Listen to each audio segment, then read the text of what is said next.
The story of Amelia Earhart is something you might have probably heard before. Amelia Earhart was the first person who flew completely alone across the Atlantic and the Pacific Ocean. She was full of life and ready to make big things in her life, a little bit different than most at her time. She still managed to show the world how important she really is. Her disappearance has brought up many stories and questions that still remain unanswered. But there is still hope that someday we might get to know the truth of her tragic disappearance. Born in 1897, Amelia Mary Earhart was known for her boyish, lively haircuts, wide trousers, freckled face, and a lot of motivation. She was a real lover of the sky and life, but her love soon resulted in a tragic disappearance. 1939, Amelia completely disappeared from our radars. She was tragically lost amongst the beautiful clouds, and she still remains a huge mystery to all of us.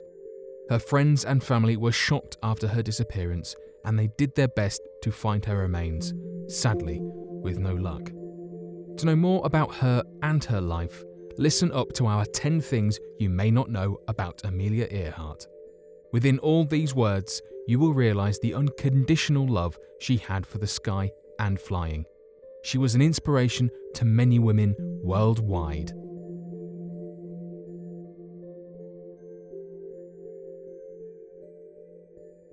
She was not very excited after she first saw an airplane. A collection of many Amelia diary entries have been published right after her death.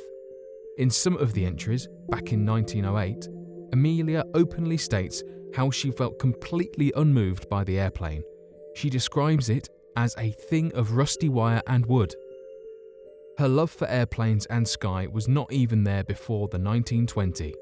Only then she even stepped a foot on a plane, and it was just as an average passenger.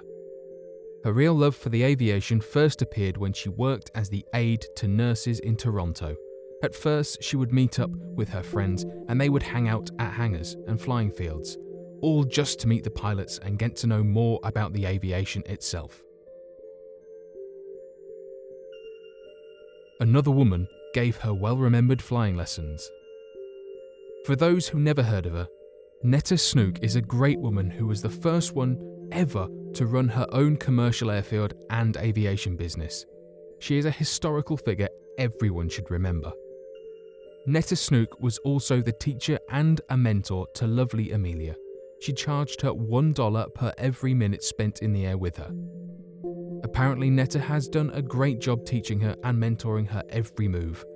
After all, Amelia turns out to have a lot more fame than her teacher, but of course, all thanks to Netta Snook and her great knowledge of aviation. Amelia Mary Earhart was the first one to do many things. As inspirational as she was, Amelia was the first female aviator who flew across the Atlantic as a passenger back in 1928. She was also the first one to fly completely alone in 1932. There are also records that show that she was also the first one to fly from Honolulu to Oakland, Mexico City to Newark, and Los Angeles to Mexico City back in 1935. Amelia is also known to be the first woman earning an Air Force Distinguished Flying Cross. It was and still is a great honour owning this rank. Aside from the aviation, Amelia also loved fashion. She was one of the first celebrities who managed to launch their own clothing line. Amelia Earhart Fashions was a great clothing line available to an average woman. The clothes were affordable and women loved them. Her fashion included various blouses, dresses, suits, pants, and hats, all inspired by aviation details. As a child, she was taught how to sew. This made her fashion business a lot more easier as she used her own samples. Throughout her life, Amelia worked a lot of odd jobs. Amelia might have been a great aviator, but aside of flying all over the skies, she was also known for her variety of the jobs. She loved helping to people, so she actually volunteered as a nurse's aide at first. Amelia was also a telephone tutor and operator. Back in 1928, she worked in Boston as a social worker, but at the same time, she had received the invitation to fly as a passenger across the Atlantic Ocean. Throughout her career, she was known for giving various speeches. She wrote articles and gave out career counselling at the University Department of Aeronautics. She truly was a woman who was ready to have it all. She knew the things she loved, and she worked hard to prove to everyone that it is all very much possible. As an inspiration to many women out there, she also was a member of National Woman's Party and a supporter of the Equal Rights Amendment. She had been proposed 6 times before she agreed to it. Amelia was a strong, independent woman. She was engaged to Samuel Chapman, a chemical engineer from Boston, but in 1928 she actually broke off her engagement to him and spent a great deal of time with George P. Putnam. George P. Putnam had already been married at the time, but he decided to divorce and he looked for Amelia. It took him 6 times to propose to her before she finally agreed to marry him. Her hesitation was for personal reasons, and soon afterward, they got married. Her marriage was often said to be a partnership with dual control. When married, she left George a letter saying she does not consider herself bound to him or another way around. She wanted her own freedom and she stood by it. The search for Amelia made the government spend a crazy amount of money. The search for Amelia and her body is ranked as the most expensive sea and air search in the entire history. The government had spent over $4 million in order to find her, but with no luck at all. Her plane had disappeared on July 2nd, 1937, but the search for her ended rather quickly, on July 19th. Even after the search has been done, her husband George actually financed various private searches in order to find her.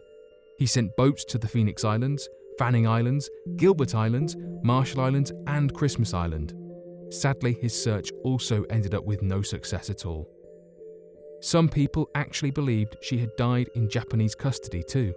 The theory claims that Amelia and her navigator Fred Noonan had been captured in the Marshall Islands by the Japanese, who might have thought they were American spies.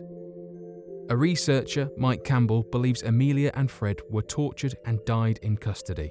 Sadly, there is no evidence related to this theory, but any new information might be a puzzle solver.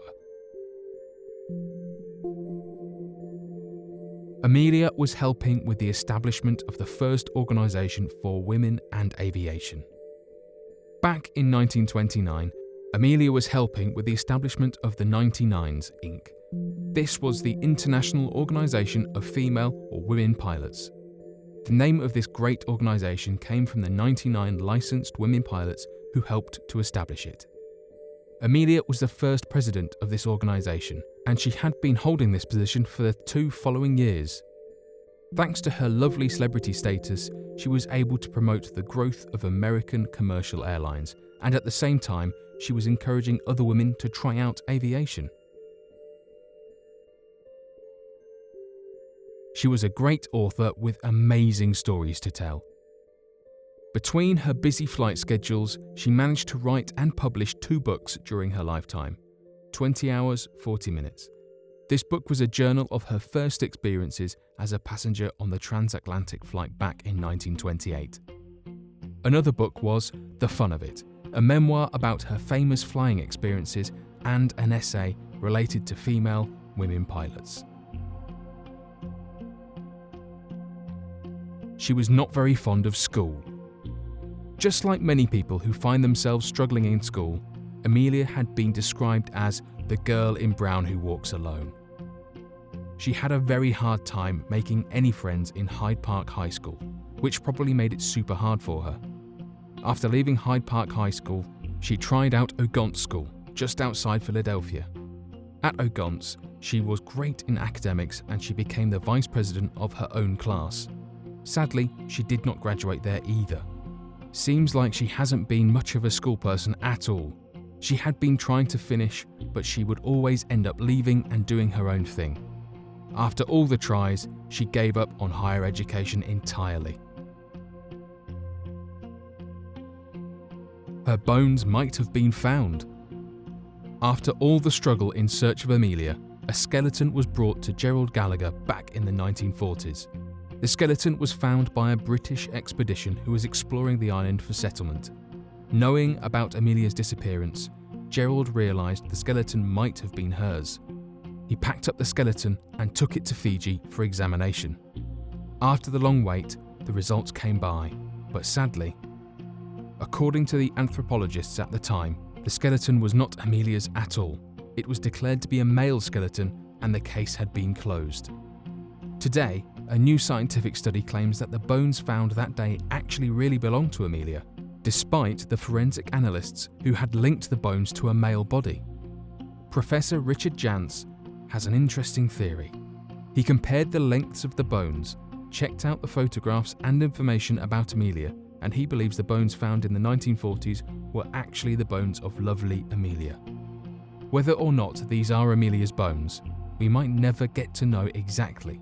But one thing is for sure, she was a real inspiration to everyone, not just to the women.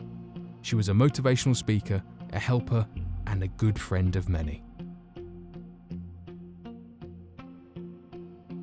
That was 10 things you may not know about Amelia Earhart. Thanks for watching, and don't forget to subscribe for more videos.